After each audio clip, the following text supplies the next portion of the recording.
Raúl Peñaranda, ahí lo tenemos. Raúl, ¿qué tal? Buenos días. Buenos días, estimado Ramón, qué gusto estar en tu programa nuevamente. Encantado. Marcelo Claure dice que puede pagar las encuestas, de hecho las está pagando a través de Panterra, que puede pagar unas primarias digitales, en fin, se ha convertido ahora mismo en el gurú sobre el cual empieza a girar ya una candidatura de oposición o de oposiciones más o menos entre los 10 o 12 participantes que ya han presentado su voluntad de ser precandidatos para la gran cita electoral del 17 de agosto, Raúl. Exactamente, Ramón, vemos cómo la influencia de Claure es tan importante, tan grande, está haciendo las encuestas que podríamos llamar casi oficiales ya, mediante esta empresa Panterra. Hay otras encuestas que circulan, pero no tienen publicidad que ha logrado darles Claure, y ahora presentando esta idea de hacer el 15 de marzo, muy poquito tiempo ya, unas primarias digitales que él también las va a pagar. Realmente, como tú dices, parece que Claure fuera como el centro donde circulan o de donde rotan los otros candidatos. Veremos cómo reaccionan los candidatos, sobre todo los más importantes, Ramón, ante esta casi imposición, ¿no? De tener una primaria. Él ya define cómo, primaria digital, ya define la fecha, 15 de marzo, define que podría haber una segunda primaria si es que el resultado es muy estrecho entre el primero y el segundo.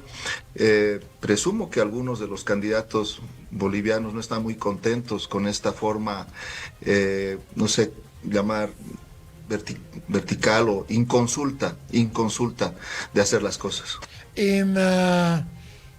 Es una fórmula muy Musk, ¿no? Diría yo. Es muy al estilo de Elon Musk. Yo impongo, yo digo, yo pago.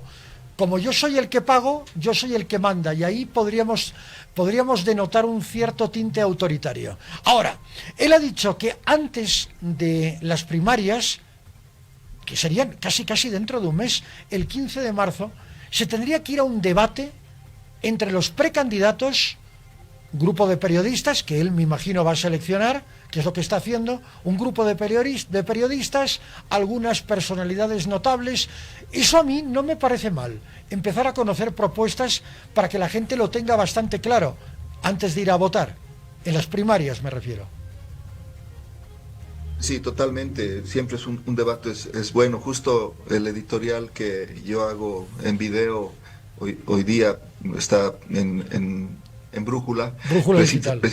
hablaba de la importancia de los debates presidenciales, ¿no? Y está muy bien que se realicen. Es algo que yo realmente defiendo y creo que en eso coincidimos. La cosa es que yo creo que todas estas iniciativas tienen que ser en consenso. Los involucrados tienen que estar de acuerdo con las fechas, la metodología, los periodistas. Yo he tenido la suerte de organizar debates y es un tema muy complicado, desde cómo van a ser las preguntas, los cortes, las cámaras, quién está en qué cámara, el orden, se hace un sorteo, etcétera.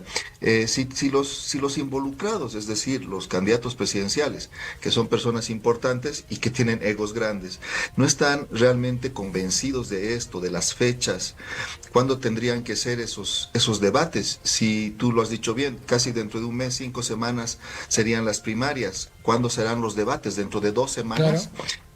¿Así tan fácil se puede organizar? Creo que no. Las elecciones son en agosto. Yo creo que me parece que aquí hay un apresuramiento y hay una falta de voluntad de consensuar con los actores principales. Los actores principales, ¿quiénes son? Son los candidatos. Yo creo que ellos tienen que dar también una voz. No creo que algunos de ellos se estén sintiendo tan cómodos con estas directrices que vienen desde Nueva York. No olvidemos que Bolivia tiene una ley electoral, tiene una ley marco electoral que se tiene que cumplir. Convocar a primarias sin el árbitro es como jugar un partido de fútbol no oficial. Y el árbitro es el Tribunal Supremo Electoral. Yo creo que Marcelo Claure ahí debería asesorarse mejor y preguntar si evidentemente el Tribunal Supremo Electoral debe avalar estas primarias. De acuerdo a la ley, sí. En principio, sí. Por lo tanto, me parece una a mí me parece correcto que las convoque, que las pague además, y que libere de cierta responsabilidad financiera en ese sentido al Tribunal Supremo Electoral. Pero hay leyes que se tienen que cumplir. Yo no sé si él es consciente de esta realidad o pretende inducir a algo que no me queda demasiado claro, Raúl. Bueno, mira, como tú lo has dicho, y creo que la palabra es perfecta, un partido no oficial. Si el Tribunal Supremo Electoral no se involucra, que creo que no se va a involucrar, tampoco es ilegal hacer unas primarias. No, en absoluto, en absoluto. En absoluto. Pero tienen que tener un árbitro, tienen que tener a alguien que marque las reglas del juego, que defina eso. En este caso el árbitro es el propio Claure, ¿no? Como lo está haciendo él. Esta es una primaria, unas primarias no supervisadas por el Tribunal Supremo Electoral y por lo tanto el que las convoca y el que es el árbitro en este caso sería Claure. Entonces ahí yo también veo una dificultad. La otra cosa es el método. Primarias digitales, hay un gran debate si realmente esto es algo dable, si se puede o si es susceptible de manipulación. ¿En qué sentido he escuchado este criterio de susceptible de manipulación? ¿Qué pasaría si los masistas se pasan la voz para ir y votar por un candidato que tal vez es más débil en la oposición o dividir el voto? Cualquiera puede votar. ¿Qué pasaría si hay ese tipo de movimientos? El masismo, el oficialismo tienen una capacidad de movilizar, tienen guerreros digitales, pueden pasar el link, pueden dar órdenes a los funcionarios públicos o desde el levismo también y distorsionar un resultado. Tampoco vamos a poner tantos problemas, o sea, como pueden haber estos problemas, no hagamos nada, pero son cosas para debatir, para discutir. Es el método. Muchas personas que consideran que sí, que lo digital ahora, las tecnologías deben ser utilizadas hasta que vayamos a votar con un papelito en unas primarias, va a pasar más tiempo y van a ir menos personas a votar. En esto pueden ir cientos de miles a votar, pero ¿quién está votando realmente? Está votando gente que vive en el exterior, que tal vez no conoce tanto nuestra realidad. En fin, no tengo yo un criterio completo, pero sí sé que hay un debate al respecto y ese debate nos lo estamos comiendo porque Claure simplemente nos define una fecha. Yo creo que va más allá de la definición de una fecha, Raúl. Es decir, hay una actitud y una respuesta de querer hacer algo diferente, y eso yo lo valoro en Marcelo Claure. El hecho de innovar, el hecho de tratar de proponer un nuevo modelo para las elecciones en Bolivia, a mí me parece estupendo, sobre todo cuando tenemos una oposición dividida en oposiciones, un fraccionamiento dentro del llamado bloque de unidad democrático que esas fisuras podrían hacerse mucho más grandes y mucho más notorias de cara a la campaña electoral. Todavía no hemos visto ni el inicio de todo esto. Por eso, el tratar de poner presión a las oposiciones para buscar un candidato único, creo que es el objetivo de Claure. Meterles la presión necesaria para que de una vez decidan y que la gente tenga un panorama claro. Está bien lo que tú señalas, me parece correcto, pero a mí lo que me parece incorrecto es el método. El método yo creo que no puede ser de imposición. Yo creo que el método tiene que ser de consulta y de consenso. Y aquí simplemente en una declaración a un canal de televisión local, él desde Nueva York dice el 15 son las primarias y son digitales, punto. O sea, el debate que hay acá, si vale la pena que sea así, la fecha, si deberían ser presenciales, quiénes pueden participar, cómo controlar, etcétera, ese debate, por lo visto, no le llega a Claure, no recibe Raúl, esas dudas, ese debate. Raúl, la forma presencial está descartada. La forma presencial está descartada. Él propone elecciones primarias digitales. Él dijo ayer, se lo dijo a Cecilia Bellido, yo pongo el dinero, yo las pago, las voy a sufragar, yo voy a pagar y además yo doy el modo en el que se van a realizar, porque me imagino que una plataforma, un software debe existir para esto. Yo no soy un experto, pero entiendo que él sí. Y paralelamente ya hay otra convocatoria a primarias, incluso hay una aplicación desarrollada por Ronald McLean. A ver, ¿con qué nos quedamos? ¿Con la propuesta de MacLean o con la propuesta de Claure? ¿O es la misma propuesta? Ahí es donde yo tengo dudas razonables, Raúl. Todo eso es lo que te decía. Él ya ha decidido que tienen que ser primarias digitales, así lo ha puesto la fecha, todo. Por eso Sí, digo, el debate acá, que algunos señalan, algunos de los actores y los activistas señalan, sería mejor como consulta, como parte de un debate, como casi como lluvia de ideas, o vale la pena más bien hacerlo presencial para que no haya manipulación, etcétera. Todo ese debate, por lo visto, no le llega y él simplemente define el método, él las va a pagar y define la fecha. Yo tampoco estoy per se en desacuerdo con unas primarias digitales. Lo que no, me hace falta es cómo se están involucrando los candidatos que son los actores de este tema, cómo se están involucrando, su voz está siendo escuchada y cómo es que llegamos tan rápido a decisiones sin que haya propiamente ese debate. Eso es lo que me preocupa. de acuerdo. No estoy en contra de una primaria digital per se, pero sí estoy en contra de una manera, no sé, como dirían Lelutier, abrupta de hacer las cosas, qué manera tan abrupta de crecer. Y Sí, sin embargo, respecto de MacLean, creo que es la misma app que es la Claudia ha misma, decidido tomar la claro. app de MacLean para desarrollarla y mejorarla. Eso yo tenía las dudas, porque incluso Jimena Costa también lo dudaba. A primera hora de la mañana le consultábamos y le decía, es que hay dos. Nos quedaremos con una. Y yo le decía, creo que es la misma, pero no tenía la certeza. Ahora con Raúl Peñaranda ya podemos afirmar que es la misma. Creo, ¿no? Es la misma. La misma porque entrevisté a MacLean la semana pasada, hice una nota en el portal y él me señaló que Claure lo había convocado, lo había llamado por teléfono y que le había dicho que le parecía buena su app, pero que había que desarrollarla más Muy y que bien. entonces Claure va a invertir un monto para hacer esa app más... eh, ¿qué es la palabra? No se me viene en este momento, una palabra que me dijeron, una palabra técnica para que sea más fácil de usar y que podamos ser ese. Entonces es la de MacLean. Es la de MacLean, que es la de Claure, en fin. Raúl, hace un instante teníamos en nuestros estudios aquí en Red Compañera al doctor Carlos Alberto Goitia. Él fue ministro de Justicia durante el gobierno de Jorge Quiroga y él cuestionó muy duro a Marcelo Claure cuando Claure dice que no tiene intereses financieros en Bolivia y ponía sobre la mesa el nombre de una empresa. La empresa es LI3 Energy Holding, una empresa conformada en el año 2023 en Madrid, en la cual Claure es consejero y Carlos Gil vicepresidente.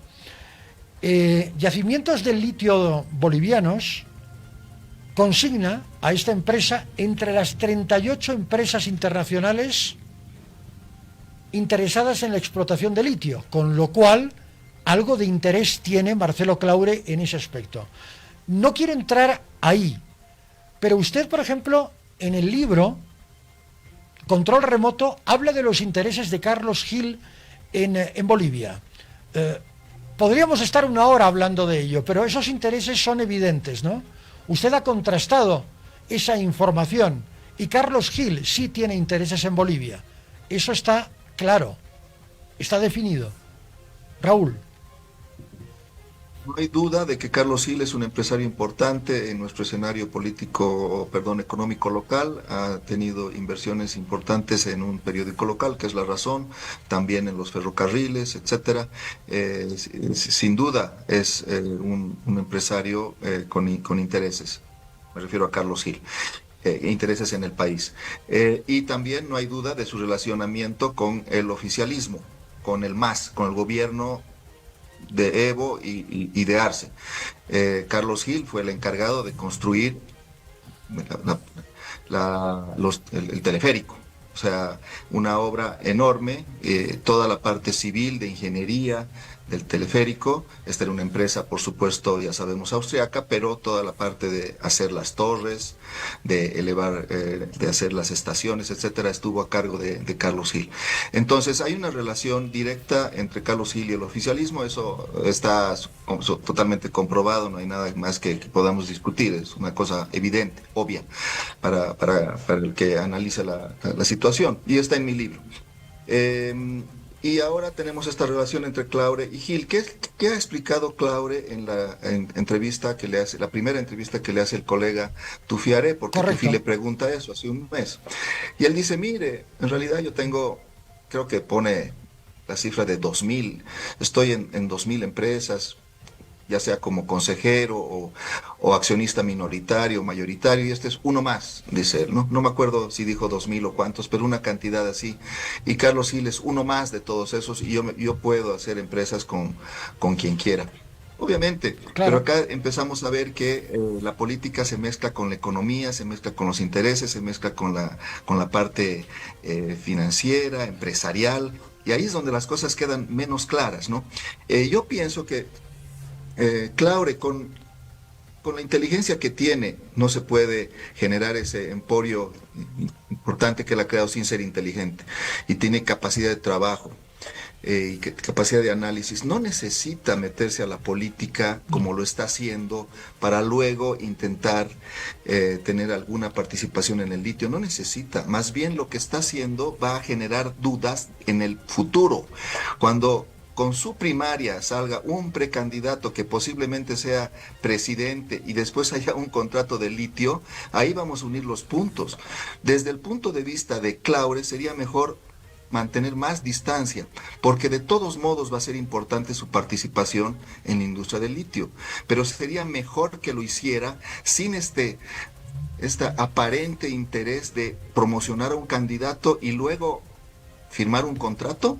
Entonces ahí es cuando va a causar duda en lo posterior, cuando en noviembre hay un nuevo presidente y en próximo año estemos hablando de nuevos contratos de litio y Claure esté, no era el presidente este que fue elegido con la plata de unas primarias que dio Claure. Entonces, desde ese punto de vista, me parece a mí que Claure haría mejor invirtiendo en el país, que creo que es algo que todavía no ha hecho. Esa es otra de las preguntas que Tufiaré le hizo: ¿por qué invierte? Creo, tiene empresas en 100 países, pero ninguna en Bolivia. Pero esa es una cosa que es importante que él haga, pero yo creo que al confundir esto con la política, ahí es donde genera dudas. Sobre invertir o no invertir en Bolivia le contestó ayer a Cecilia Bellido y le dijo que no confía, que no hay seguridad jurídica y que no confía en Bolivia. Primero lo dijo así: no confío en Bolivia, y luego matizó: no confío en la justicia en Bolivia. Pero ya el matiz te deja entender que evidentemente el hombre sabe dónde poner el dinero y sabe dónde obtener rendimiento.